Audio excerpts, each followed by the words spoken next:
Economia no contexto certo.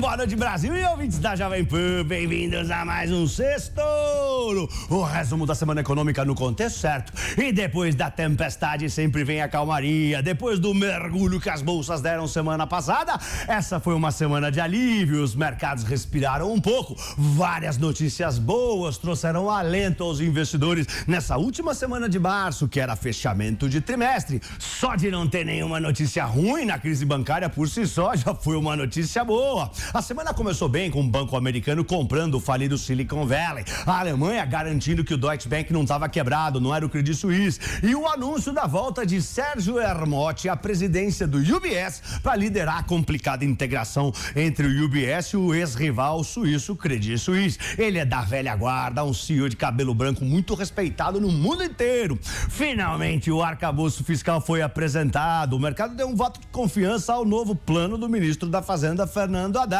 O presidente do Banco Central, Roberto Campos Neto, também. A bolsa saltou quase 2% ontem, mas devolveu quase tudo hoje. É que ontem, né, as construtoras e varejistas saltaram com a apresentação do arcabouço fiscal, na esperança que fosse derrubar os juros imediatamente ou muito rapidamente. Mas hoje, digerindo o arcabouço melhor, todo mundo lembrou que o Banco Central confirmou na quarta-feira que não prevê cortes nos juros tão cedo, né? E que os efeitos do arcabouço fiscal vão demorar para fazer efeito na economia, tem uma defasagem aí. Então as ações de consumo e de varejo ligadas aos juros devolveram o que subiram ontem. Bom, de qualquer maneira, novidades positivas com queda da inflação de um monte de lugar pode fazer a cabeça das autoridades ali no Banco Central mudar um pouco e os juros começar a cair. Eu vou falar disso no ponto 3 do Sextouro de hoje. Bom, sem contar que o texto do arcabouço fiscal ainda vai ser submetido ao Congresso e pode ser amplamente modificado pro bem ou pro mal. Então,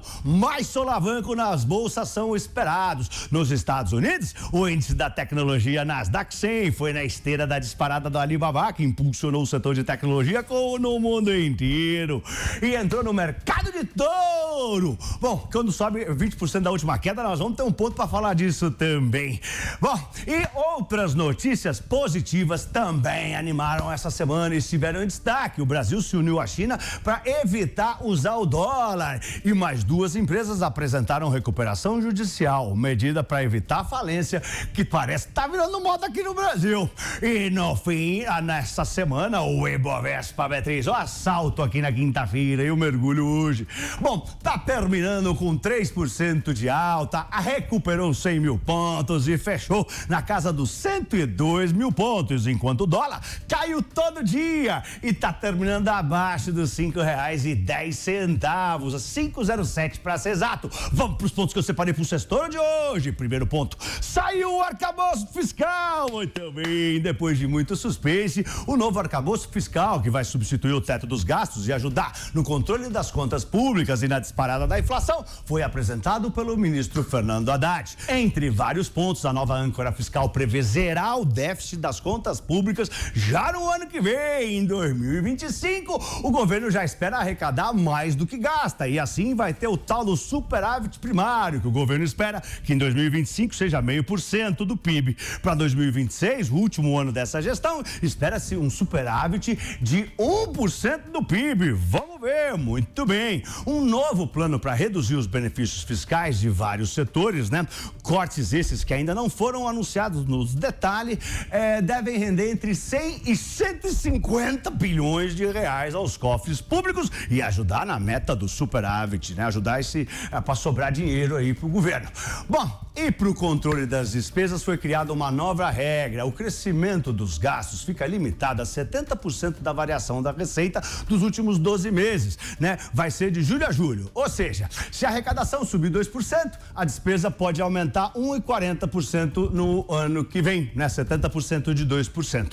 A proposta prevê ainda um piso e um teto para o crescimento real das despesas, que não podem crescer menos do que 0,6%, nem mais do que 2,5%.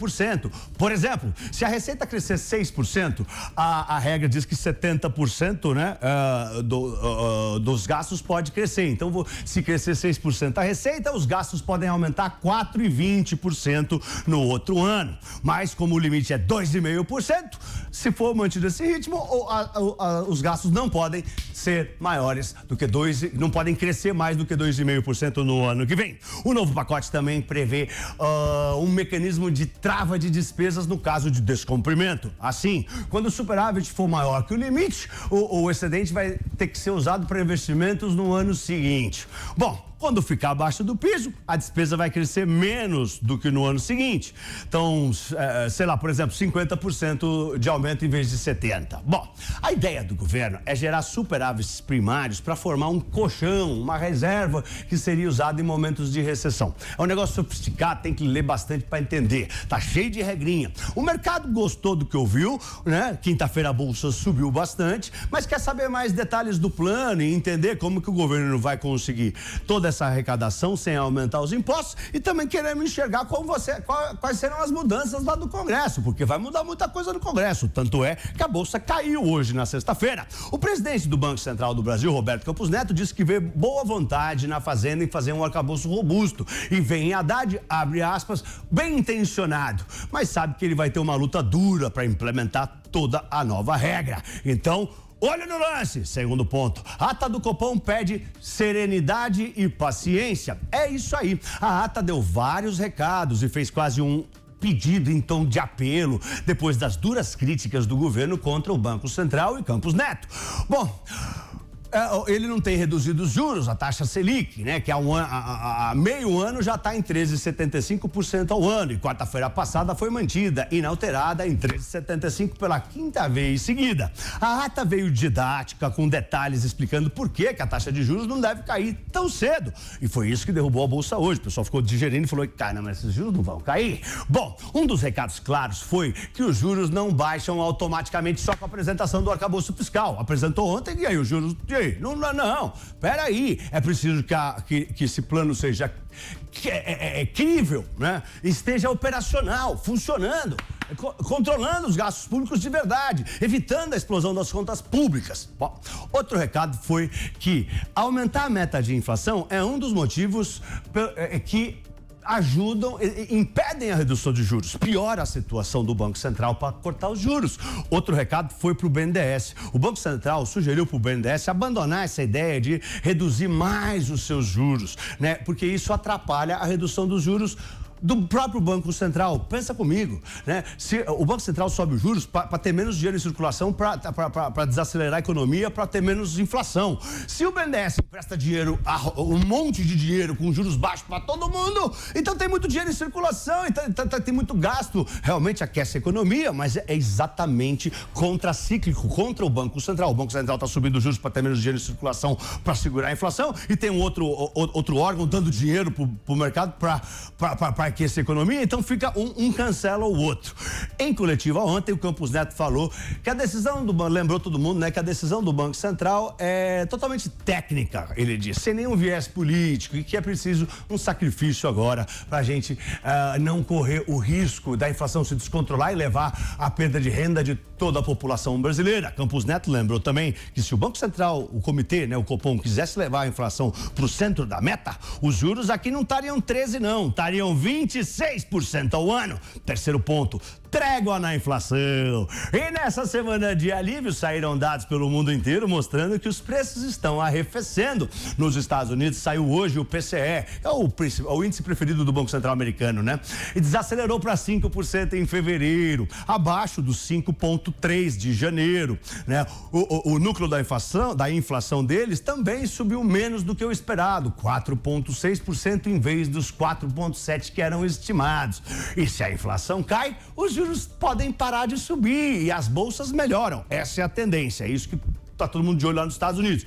Na Europa, saiu inflação hoje também. Inflação da zona do euro caiu bastante e mais do que o esperado. Em fevereiro estava 8,5% anualizada, né? E agora em março está 6,9% anualizada. Já são 5 meses seguidos de desaceleração na inflação da Europa. E por aqui a mesma tendência. O IGPM, inflação do aluguel, não subiu em março, quer dizer, subiu 0,05%. Em 12 meses a taxa acumulada subiu só 0,17%, nem 0,2%, ou seja, ficou quase estável. Há um ano atrás, em março de 2022, gente, o IGPM bateu quase 15% anualizado. Agora subiu, tá só 0,1%. Por exemplo, um aluguel de R$2.000, né, vai ter um reajuste pífio de R$3, vai para R$2.003. É isso aí, é o juros alto fazendo efeito e controlando a inflação. Tudo isso, gente, conta nos cálculos do nosso Banco Central e no Banco Central de todo mundo para decidir se vai dar uma chance para o início do ciclo de corte de juros no Brasil ou não. Quarto ponto do sextor de hoje: Petrópolis e Amaro à beira da falência. Mais 2 empresas foram à justiça pedir recuperação judicial, que é uma forma de evitar falência e conseguir um plano para quitar as dívidas com os credores. Uma delas foi a Petrópolis, fabricante de bebidas, dona das marcas Itaipava, Cristal, Petra, aquelas cervejas, né? O grupo tem uma dívida de mais de R$4 bilhões, 4,2 para ser exato, né? Dos quais metade é dívida financeira e metade é com fornecedor e terceiros. Esse pedido acabou beneficiando a rival Ambev, que disparou na bolsa quando saiu a notícia. Outra empresa que acionou a justiça foi a varejista da moda Amaro, devido a uma dívida de quase R$250 milhões. Quinto ponto: o touro acordou! Vai, Torinho!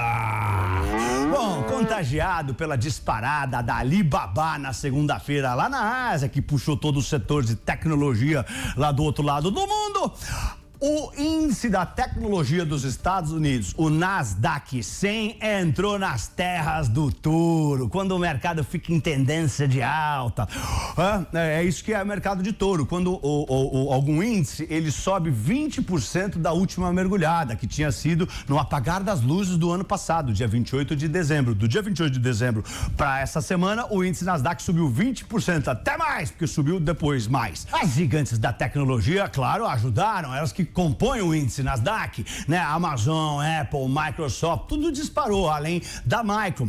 E depois do anúncio que os Estados Unidos vão investir mais de $50 bilhões no mercado de chip para tirar isso lá da China, uma empresa chamada Nvidia disparou igual um foguete na bolsa. Só esse trimestre subiu 80%.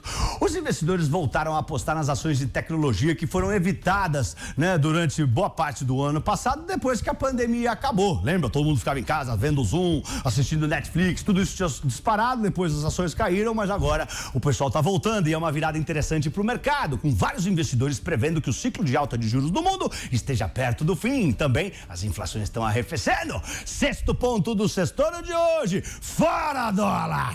E o Brasil vai pra lá, sai pra lá, dólar. O Brasil fechou um acordo inusitado com o nosso principal cliente, a China, que é a segunda maior economia do mundo, para colocar para escanteio a moeda mais forte do mundo, o dólar.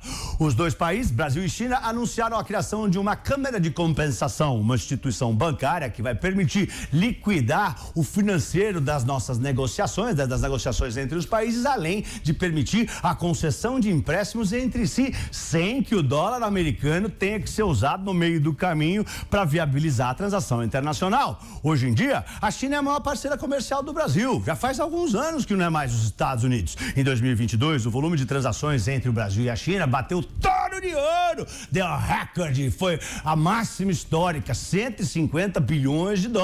Na balança comercial, o Brasil tem um superávit de quase $30 bilhões com eles, 29, embora as vendas para a China sejam esmagadoramente commodities, tá?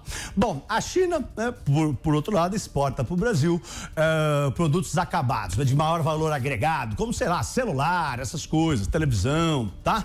Os chineses querem diminuir essa distância de $30 bilhões que a a gente tá na frente. Vai, Torinho! E esse foi um dos motivos para eles apresentarem a demanda ao Brasil, ou pelo menos eles disseram isso, eles não disseram que querem derrubar o dólar, não.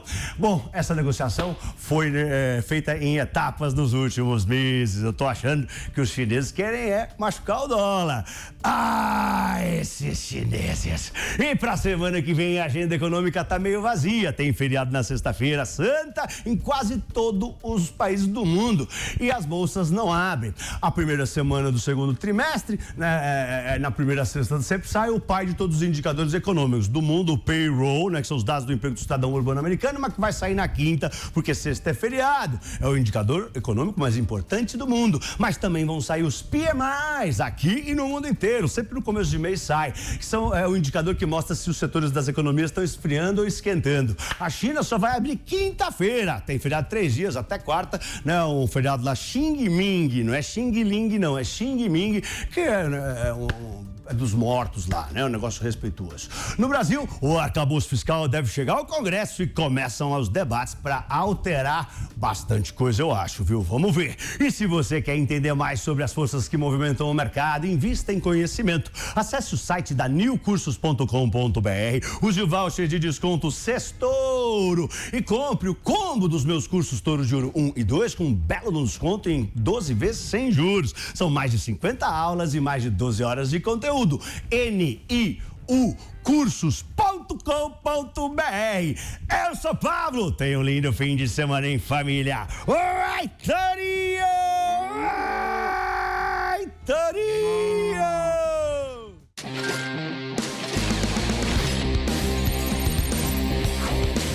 Economia no contexto certo. Sextou!